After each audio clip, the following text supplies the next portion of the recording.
Welcome to this week's episode of Biz Success in 15, where top experts share hot tips and strategies that you can implement in as little as 15 minutes to build your dream business. And now here's your host, the Visibility Wiz, Cindy J. Hi, I'm Cindy J, the Visibility Wiz, and welcome to this episode of Biz Success in 15, where top experts share hot tips and strategies that you can implement in 15 minutes or less to build your business. Today, our guest is Monica Shah, and she walks women through a step-by-step process of building, growing, and expanding their business to six figures and beyond. She enjoys connecting with an audience and causing listeners to transform their relationship with money so that they can upgrade their business and their lives. Welcome, Monica. It's a pleasure to have you. Thank you so much. It's a pleasure to be here. And to begin with, Monica, could you please share a personal or business challenge that you had to overcome in order to achieve your level of success? Sure. For me, I'm an introvert. And so I have a tendency, I love being at home. I love spending my weekends with one or two people. And in order to grow our business where it is now, because we have a 7-figure coaching company, one of the elements that's a part of it is doing some events. And we do a big 3-day event every year called Master Your Money. It happens in May in Atlanta. And we've been doing the event this will be our 9th year. And the first year that we did it, it was just terrifying. It was terrifying for me to be on stage. I think that first year there was 120 people in the room, and I felt like the teaching was really hard, and I felt like I couldn't connect with the room. And after that event, I really thought, oh my gosh, I never want to do an event again. It really struck me as being so difficult. And then what I did, though, was I decided I was going to get through it, right? That I was going to get over it and that I was going to keep going. And I did event after event that year. That was 2012. For all of 2013, I did events. I took improv classes. I took storytelling classes. I took everything I could to try to get more comfortable on the stage. And by the time 2013 rolled around, I was a lot more comfortable. Now, what's interesting is that I think some people would tell the story and be like, and that was the end of the story, but it wasn't. It took, I got more comfortable in 2013, but I can honestly say it wasn't until 3 years later, like 2016, that I actually did a 3-day event where I literally was so comfortable and so enjoying it. And so I think that sometimes as entrepreneurs, we are dependent on our feelings. Oh, I don't feel like doing that, or I don't want to do that. And so then we don't do something, and we don't realize that it's our fear holding us back. And then we also expect that it'll get better quickly. And then it's going to be like, oh, if I can just do it once, then I'm going to want to do it. And I just know for me now, we've generated literally millions of dollars from our events. Today, I do over 24 events a year, and I love them. And I'm also now, I teach, speak, and sell now. And I'm known for conversion from the stage now, which if you would have told me any of this, 8 years ago, I would have been like, you are nutso. And so I think it's just, it's very telling how much we need to be with the fear and how it doesn't go away. Because right now, I was actually just thinking, Cindy, before I got on this call, I've been avoiding all morning. And I was like, what am I? And I've been avoiding doing advertising, like writing my next group of Facebook ads.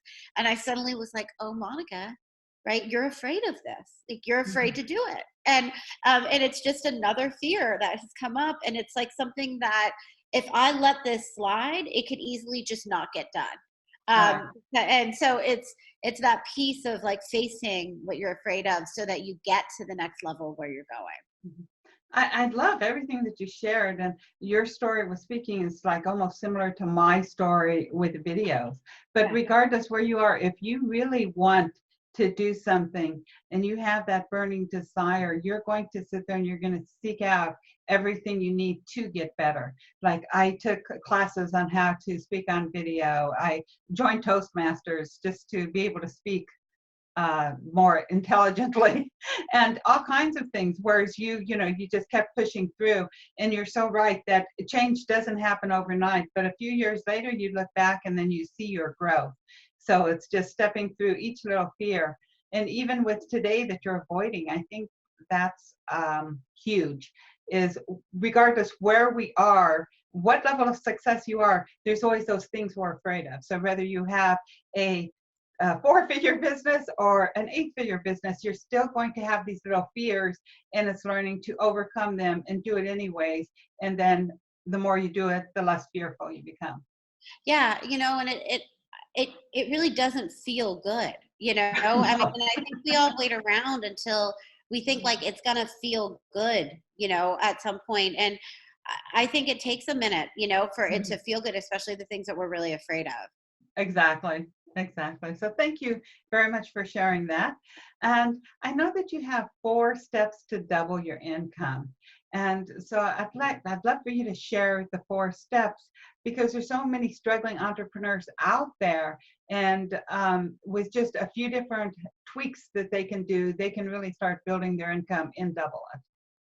Yeah, absolutely. So really what I'll start with is a little bit about where I started and where these steps came from, which is that when I started my first company, I was working at L'Oreal Paris, and I was a brand manager there, and I just wasn't a great fit there. It wasn't what I wanted to be doing with the world. So I left out of L'Oreal and started my own company. And within 12 months of starting my own company, I was $25,000 in debt. And it wasn't because I was spending money on things that were luxury items. It was because I was really trying to run a business, but I didn't know how to stop the accumulation of debt. And it wasn't really the debt that scared me, because I know that debt is a tool. It was more about the fact that I just didn't know how to generate. I didn't know how to make a dent in the debt. Right. And so I started doing everything I could. From selling things on eBay to renting my apartment out to dog walking and cat sitting to generate extra money to try to help with the growth of the business. And there's a particular 7-day period where I had rented the apartment out 3 days in one place, 3 days in another, a day in another apartment. And I grabbed all my stuff, got on the subway, got off the subway. It was the BDFQ, for those of you that are from New York, 63rd Street. I had 2 bags on one arm, 2 bags on another arm, a bag across my chest, and then a roller bag that I was carrying. And I was walking up the subway stairs, and New Yorkers, who are the nicest people in the world, are like rushing by me, and they're knocking the bags off. And I get to the top of the stairs, and I look to the left, and the escalator is closed. And I look to the right, and the elevator is closed. And I look in front of me, and there's 3 more flights of stairs to get to street level. And at that point, I just got really tired.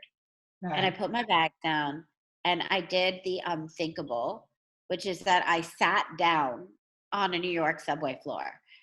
And you've hit rock bottom when you sit down on a New York subway floor. Because there I was, like, crying in this midst of bags, and people are walking by me and staring straight at me, but trying not to look. And it was this experience in this moment where I got really clear that I had to stop. Like, I had to either figure out how I was going to make money, or I had to get out of business. Right. And I had to go get a job. And I didn't want to get a job because I'm not very employable. I think I'm like most entrepreneurs, where I don't like being told what to do. And so I did everything I could. I hired business coaches. I hired marketing experts. I used my knowledge. I have an MBA from the Kellogg School of Management to put things together. And what I realized is that I and almost everyone I meet now are doing things backwards. And I was making half as much money as I could and working twice as hard as I needed to be, because I wasn't focused on money. I wasn't focused on building things in the right order to create a sustainable business.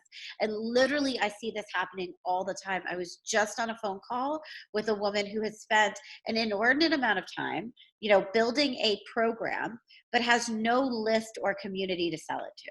And I countless conversations with entrepreneurs who are working their little tails off to do things but they're just doing it in the wrong order.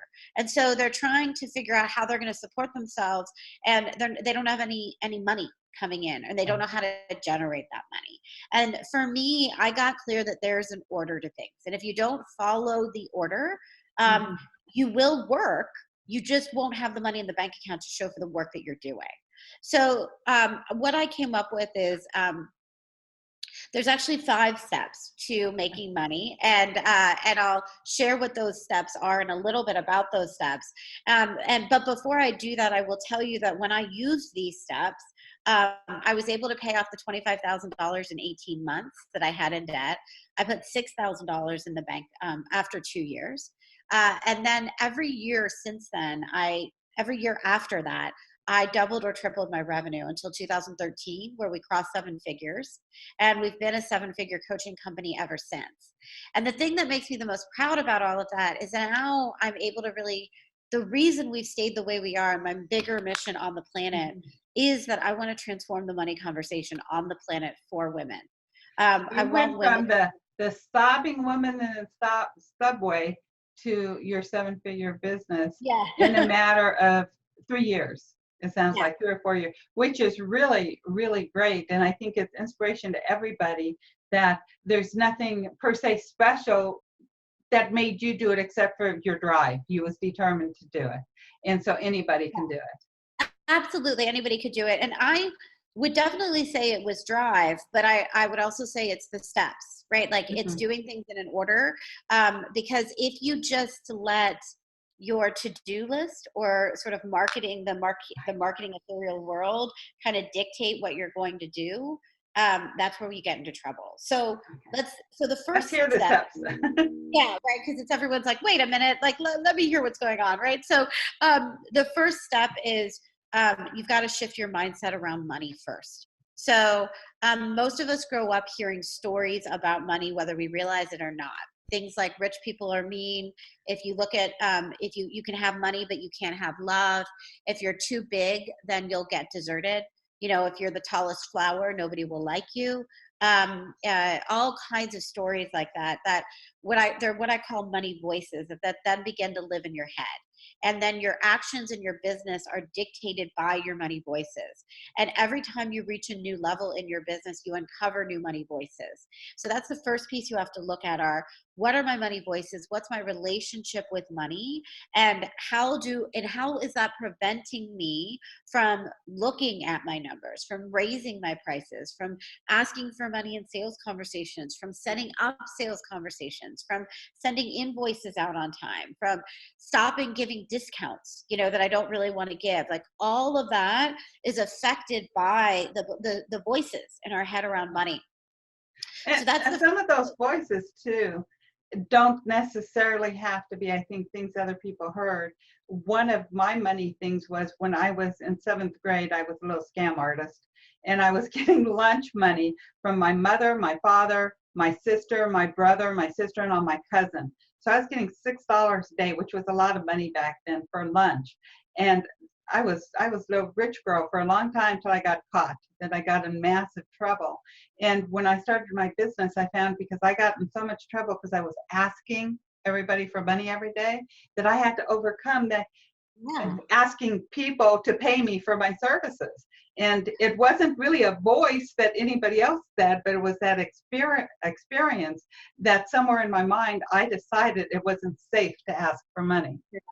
Yeah. And I call that a money trauma, right? Because you had and a lot of, that's the thing is this is the whole range of experiences, because it doesn't have to be from other people. And it doesn't even have to be just from when you were little, right? Like it can be I've met people that's a really telling experience for you, right? About if I ask for people for money, I might get in trouble. And if I ask too many people for money, I might get in trouble. That's huge, right? And it's so good that you recognize that connection, because then when it comes up, you at least know where it's coming from, and you can start to have some power over it versus making it real. But it happens a lot. I have a client who had experience where she had a business in school, and she went to a Catholic school, and she was making necklaces and selling it and doing really well. And then she got in trouble.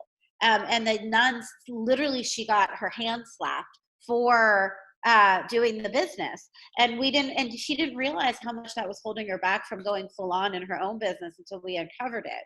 And really, it's about, like, these voices come from everywhere, and they don't even have to be major things. Like for me, my dad used to check the mail. He ran his own company too.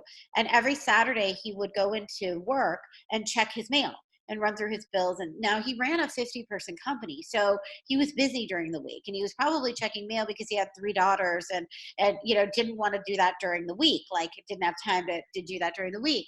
But what I didn't, for years, I only checked my mail on Saturday mornings, like to the point where I would say no to brunch invitations because I was checking my mail and paying bills, even though I didn't have kids, right? Like, I could have done it during the week on other days.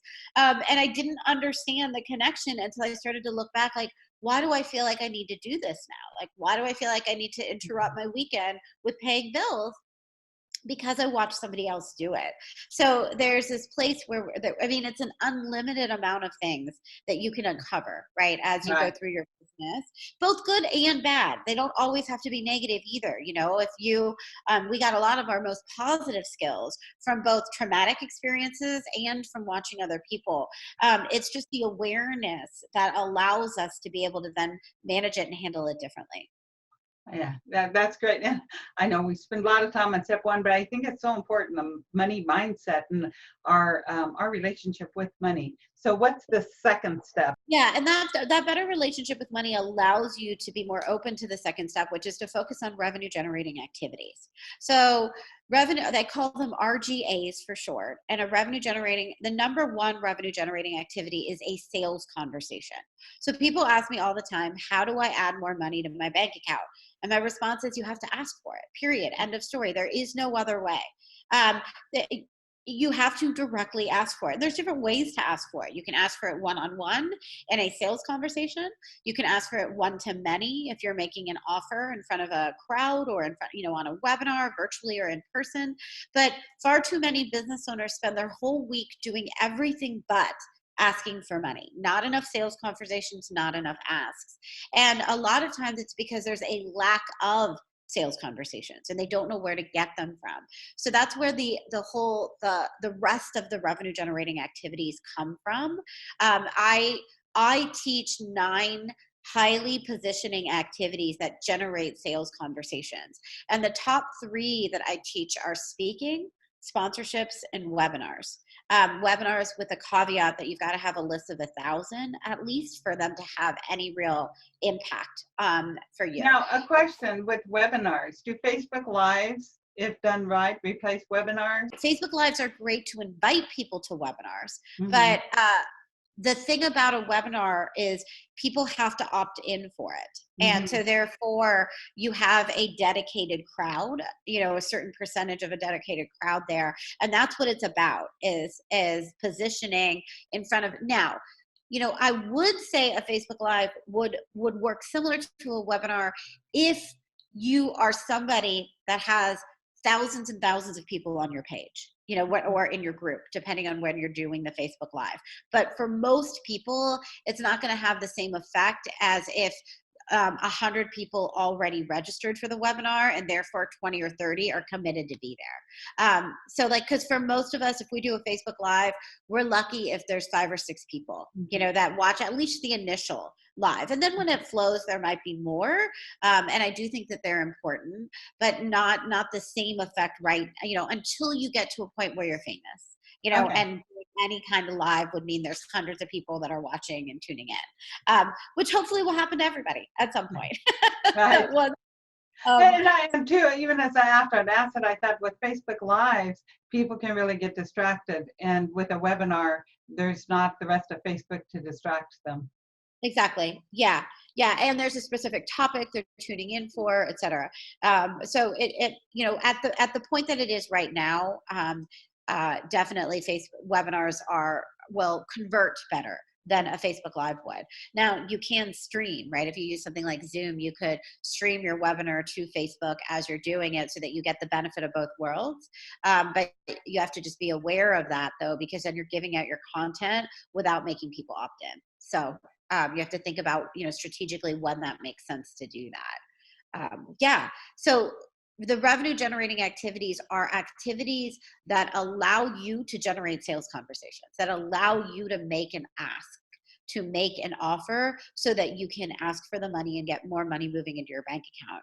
And what I find is that what I'll tell you what aren't revenue generating activities: spending 5 hours on your blog post, spending 3 hours writing social media posts, organizing your files, organizing your business cards, getting your inbox to zero, right? Like none of those are revenue generating activities, but I find that business owners spend hours doing things that aren't actually going to contribute to the bottom line. And in fact, the beauty of it is that you can do less and make more if you just focus on your asks. Okay. Got it. So did we go through all 4? No. So We're step number up to 3. 3. Yeah. And we'll go faster because I know we're getting to time. Step number 3 is you've got to look at your numbers and track the numbers that work. So I teach my clients how to track things like conversion rates, revenue, expenses, and mainly it's because if you're not tracking, you don't know what's working, and not every business is made the same, and not every person's made the same. Like you do a lot of videos, it sounds like. I do a lot of live events, right? There's no right or wrong in any of that, but it's important to understand what's working for your business so you can keep doing more of it and what isn't. The 4th step is what I call dynamic planning, which is making sure that you have a plan that you are operating, that's always running you, that you're always planning 3 months ahead of time at least. So I teach my people to do 12 months ahead of time, but you at least want to start with knowing, okay, if it is February, what do I have planned for April, May, and June? Because again, a huge issue, especially with beginning entrepreneurs, is that you're trying to get clients in the next 30 days and you're trying to plan everything in the next 30 days. And that's a really difficult thing to do. And then the final step here, step 5, and all of this is is rinsing and repeating. And what I mean by that is doing something long enough to attain mastery of it.